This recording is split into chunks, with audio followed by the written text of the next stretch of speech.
প্রিয় বন্ধুরা, আসসালামু আলাইকুম। সবাইকে আন্তরিকভাবে ভালোবাসা এবং অভিনন্দন। আজকে যে ব্যাপারে আমরা কথা বলবো সেটা হলো গবাদি পশু অর্থাৎ গরু। গরু হিটে আসে না কেন, বা একবার বাচ্চা প্রসব করার পরে 7-8 মাস পার হয়ে যায় কিন্তু গরু হিটে আসে না, এরকম সবাই একটু বলে আমাদেরকে যে ডাক্তার ভাই, আহ গরু তো কনসেপ্ট হইতেছে না, বা গরু হিটে আসতেছে না, বা গরু তো বাচ্চা প্রসব করছে প্রায় 7-8 মাস, বাছুরের বয়স বড় হয়েছে, এখন পর্যন্ত গরু হিটে আসতেছে না। তো বন্ধুরা, আপনারা যে গরুটা প্রথমেই দেখছেন, আমি ওইটা হিটের জন্যই গেছি আর কি, এবং আপনাদের মাঝে শেয়ার করতেছি এবং পরামর্শ করতেছি যে দেখেন, আমাদের গবাদি প্রাণী যে পরিমাণ খাবার দরকার, যে পরিমাণ পুষ্টি দরকার, ভিটামিন মিনারেল দরকার, এগুলো আসলে আমরা দিয়ে থাকি না। মূলত এই যে গাভীটি যেটা আমরা প্রথমে দেখলাম, গাভীটির শরীরটা আমরা দেখতেছি যে এর মালিক খাওয়াইছে ঠিক আছে, কিন্তু আসলে পুষ্টিকর খাবার তেমন একটা পায়নি। কাঁচা ঘাস পাইছে যেটুকু আমি জানলাম, দানাদার হয়তোবা কম হয়েছে। ইভেন ওর শরীরের হাড় গুলো দেখা যাচ্ছে হাড্ডি সারের মতো হয়ে গেছে আর কি, দুধ দহন করতে করতে এই অবস্থা। এবং প্রায় বাচ্চার বয়স 6-7 মাস হইতেছে, বাচ্চা দুধ মায়ের বুক থেকেই টানছে। তো প্রিয় বন্ধুরা, আমি একটা কথাই বলবো, যারা আপনাদের বাড়ির গাভী এরকম হয়েছে তাদেরকে দানাদার খাবারগুলো অবশ্যই দিবেন, এবং পর্যাপ্ত পরিমাণ পানি খাওয়াবেন, এবং কাঁচা ঘাসের পরিমাণ অনেক দিতে হবে। তো এনাদের বাসায় যদিও বা কাঁচা ঘাস আছে, তারপরেও ঘাটতি আছে।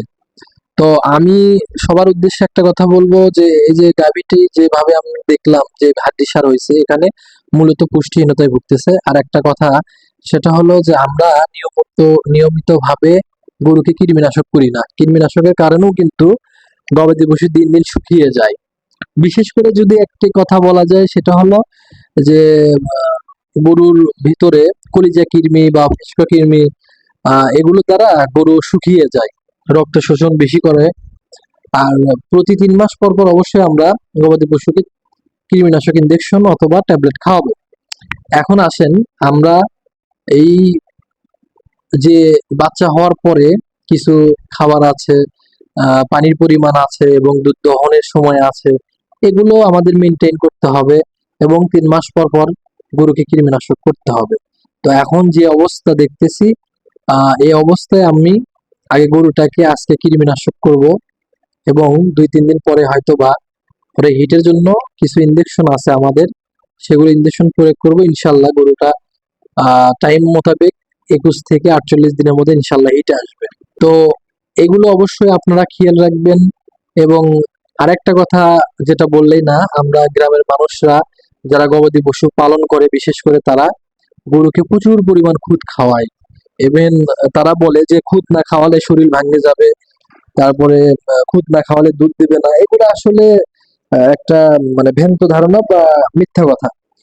আমাদের বুঝতে হবে যে ভাতের মধ্যে বা খুদের মধ্যে আছে কি, আমরা কি খাওয়াচ্ছি, এর গুণাগুণ কি, এটা আসলে আমরা অনেকেই জানি না।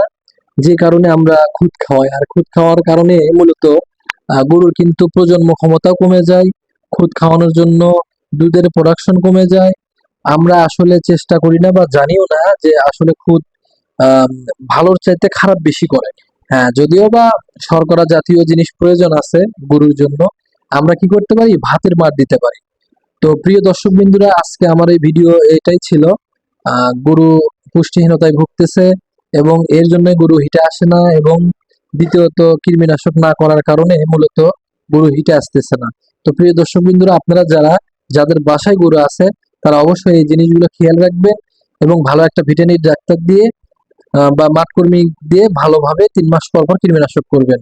ঠিক আছে, আজকের মতো এই পর্যন্তই। আমার ভিডিও ভালো লাগলে অবশ্যই লাইক এবং সাবস্ক্রাইব করে যাবেন। আসসালামু আলাইকুম রহমতুল্লাহি ওয়া বারাকাতুহু।